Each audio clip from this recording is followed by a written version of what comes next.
السلام عليكم ورحمة الله وبركاته. رجعنا وأخيرا لليوتيوب. طبعا هذا الفلوق عبارة عن عشاء عراقي. راح أسوي لكم عشاء عراقي يخبل، خليكم من نهاية المقطع.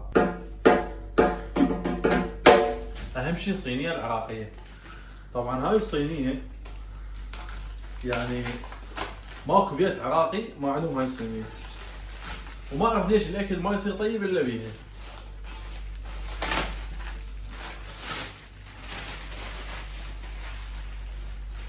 طيب نجيب هالحجية، الله يطول بعمرها امهاتنا كلهم، يعني ما ادري هي صغيرة هاي بس تكفي 6 7، تجيبها متروسة ترس وتحطها قدامك. الصينية الأثرية. اليوم راح اسوي لكم عشاء عراقي.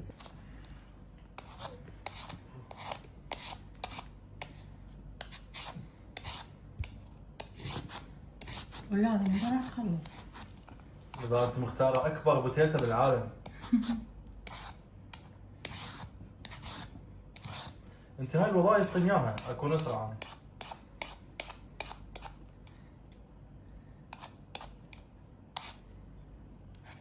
بوتيتا يسموها بالكويت بطاط.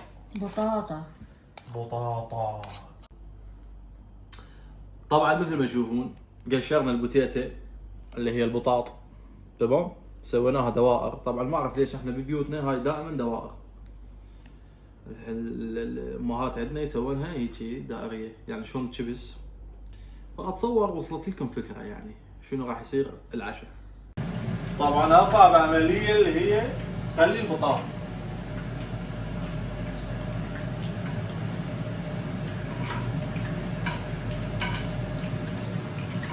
لا لا محمد شي راح نحترق. شو اسوي هو يا اخي؟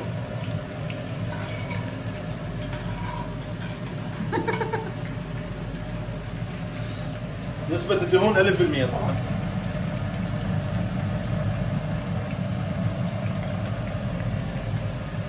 طباخ والله، احلى طباخ بالعالم. شو تقولين؟ اي صح. بس هاي كلش قوية، صعب تقلب فيها. اي صح. كانت سيفي في سبيل الله. ما شاء الله شوفوا شكل البطاطا يجنن. واو. الشيف محمد السراي معكم. احلى شيف بالعالم. ترى مو انت تمدح نفسك. يلا شيفهم خلاص استوى. بسم الله.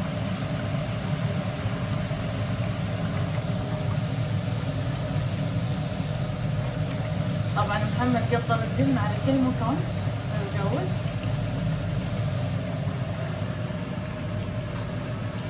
سليت سيفي في سبيل الله واسرجت الجواد، ما برجع الا منتصر بالمعركة.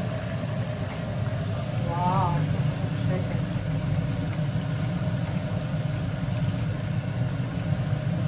احس ريحتي صارت مطبخ.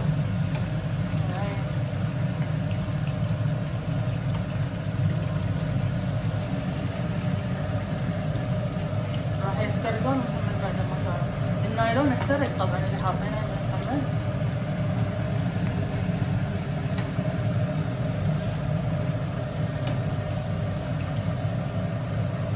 يبوي يبوي المقلاة راح تطيح علينا. يا اخي والله الطبخ صعب. دني المقلاة لورا. أبوي كان الدهن راح يطيح علينا. ايه ما شاء الله شوفوا. أول طبق. يلا خلينا نكمل الباقي ونجيبكم. الاسود لازم يكون حاضر يا ابطال، اللي هو وحش الطاوة. طبعا الاسود تتفق عليه جميع البلدان والجنسيات والدول. الاسود لازم يكون موجود، يعني البيديان الا وهو الباذنجان. طبعا الاسود لازم يكون حاضر اللي هو وحش الطاوة. بيديان. البيديان الاسود اتفقت عليه جميع الدول وجميع الجنسيات انه لازم يكون موجود. عشاء عراقي يابا. عشاء عراقي. طبعا ليش يقولون عراقي ما ادري. خوب عراقي. عراقي. بلهجتكم عراقي صح. المهم الاسود يا ربع لازم يكون موجود. واطيب مرقه بالنسبه لي هي مرقه الاسود، مرقه الباذنجان. بيديان. سلم لي. حطي يعني حطي. اللهم صل على محمد وعلى محمد. صل على النبي يا رب، صل على النبي. جهزت البوتيتا والان وحش الطاوه. بس شوفوا شلون قاعد يتقرمش قرمشه. وحش الطاوه لان لونه اسود يعني. يسموه وحش الطاوه. يابا طلع الطبق سهل. لا خلي شيل الزيت اول. الله طلع الطبخ سهل. والله راح نحترق. اعطيني محمد. لا عصتني.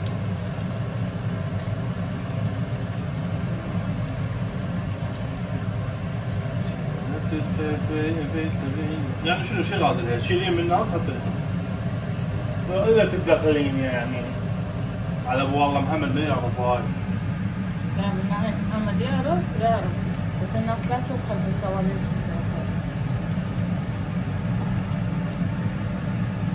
بس لا طفى هذا فوق هذا بس ثاني.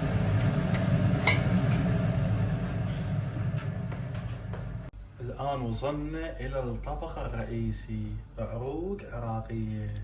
عروق عراقية. بسم الله. اللهم صل على محمد. هو مو حافظ. عادي معلش. عروق يا ربع يعني صراحة طبق رئيسي بالعشاء العراقي. إذا ماك عروق وين العروق؟ صوصو. يا عيني يا عيني يا عيني. هاي العروق الأصلية. شوفوا شلون قاعد تتقرمش قرمشة. خلي يدش نشوف الطريقة شلون قاعد اسويها. ما شاء الله. يلا سوي وحدة قدامهم. بس خلينا نخلص لأنه ماكو مكان. يابا خلينا نخلص لان ماكو مكان.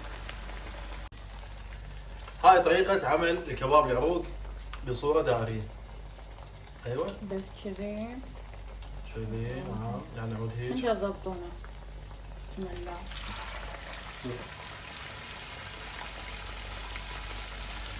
شوفوا. يابا اليوم عشاء عراقي كباب عروق وعندك بوتيتو باذنجان اللي هو وحش الطاول. بس لاحظ لي التحميشه. طبعا احنا صح بالكويت بس ساعات نشتهي اكلات عراقيه. دولك يشتهي الاكلات العراقيه. طبعا عادتنا واحنا صغار ما نتخلى عنها اللي هي شنو؟ من وحده مثلا تقلب المطبخ انت تبوق لك وحده وتاكلها. اكثر شيء نرفز المرأة. عالميه.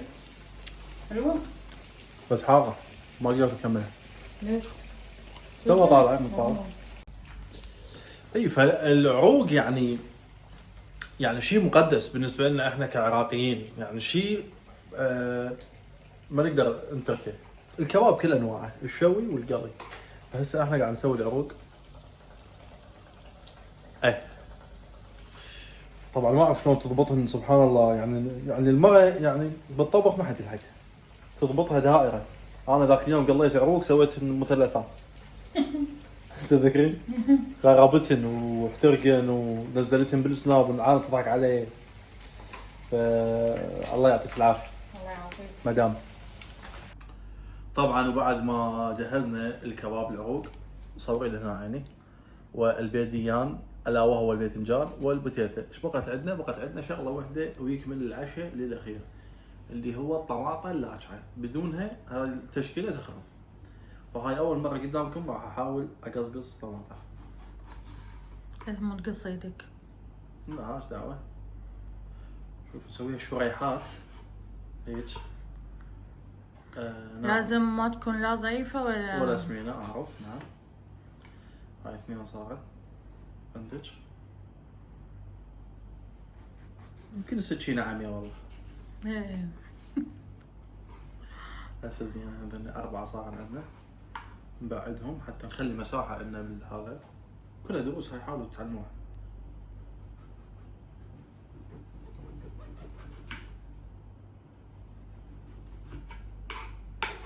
نتخلص من الزوائد.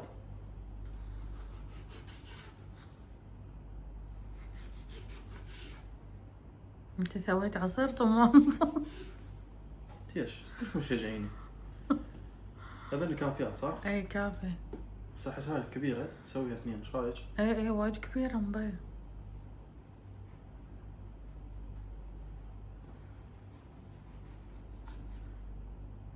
يلا هي بالمقلة كلها راح تصير.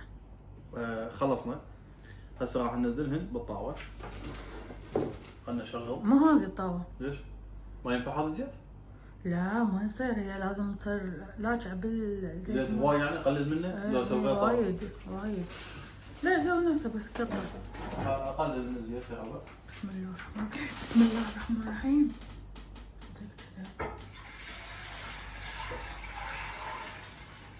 كافي. طبعا بعد ما جهزنا طاوة، هاي شكلها ما عاجبني ما ادري ليش.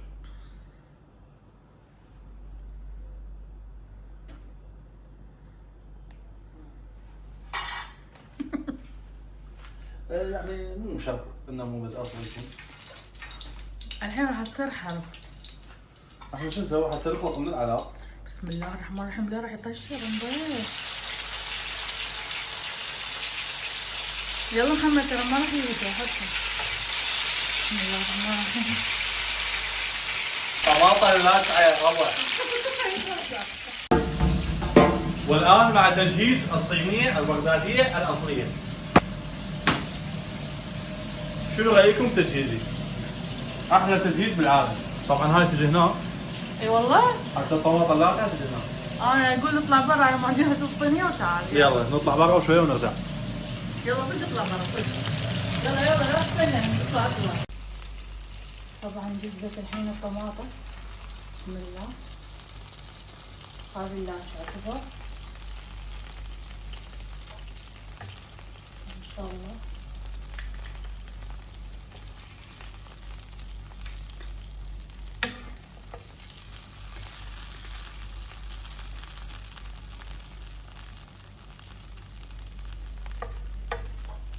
نجهزها وياكم.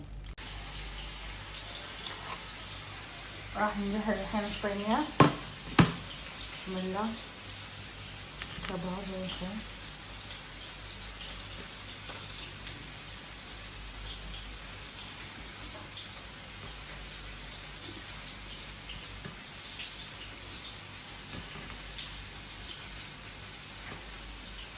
نجهز البطاط.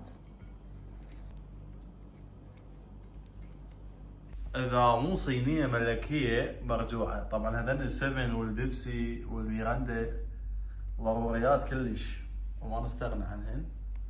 هاي هي صينيتنا اللطيفة. عندك طماطة وتيتة وباذنجان وكباب عروق. طبعا لازم خضرة وشوية طرش. طبعا لهنا وصلنا إلى نهاية مقطعنا اللطيف. تمام؟ شفتوا عشانه ترتيباتنا. طبعا هيك تصير اللفة. تجيب باذنجان وبتيتة وعروق، تحمشهن حمشة لطيفة هيجي، وبيما تغمس بالطماطة اللاجعة. هيك. سلامكم العافية.